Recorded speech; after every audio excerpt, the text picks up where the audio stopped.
Les deux crises à intervalles courts survenues au Mali et en Guinée-Bissau avaient fait craindre pour l'avenir de l'organisation sous-régionale. Le Mali qui s'inscrit désormais dans la normalité et la Guinée-Bissau qui s'apprête à son tour à organiser au mois de novembre prochain ses élections générales. Le retour de ces deux pays au sein de l'Union a été vivement félicité à l'ouverture de cette 17e conférence des chefs d'État de l'UEMOA. Les crises qui ont frappé ces deux pays, en particulier la crise au Mali qui menaçait l'existence même de ce pays, a fait prendre conscience de la fragilité des dispositifs sécuritaires au sein des États de l'Union. Nous devons accélérer la mise en place des mécanismes d'alerte et de prévention. Il est nécessaire que nous restions vigilants et solidaires, a souligné le président en exercice Faure Gnassingbé Eyadema, présentant à l'ouverture du sommet les grands défis à moyen terme de l'UEMOA.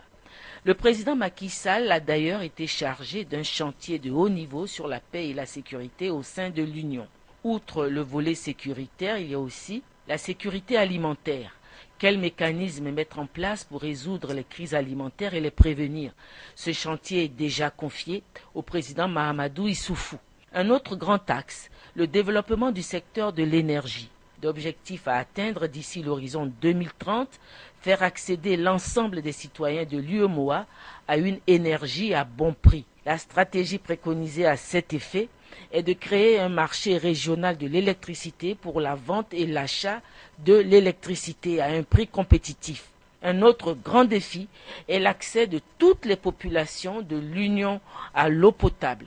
La matérialisation de tous ces grands chantiers requiert des financements importants que l'UEMOA ne peut à elle seule engranger, même si l'Union connaît depuis la reprise de l'activité économique en Côte d'Ivoire une accélération de sa croissance. La mission de trouver des financements à long terme a été confiée au président de la République Alassane Ouattara. Une première table ronde des bailleurs de fonds a été organisée avec succès en 2012, une seconde édition est en préparation.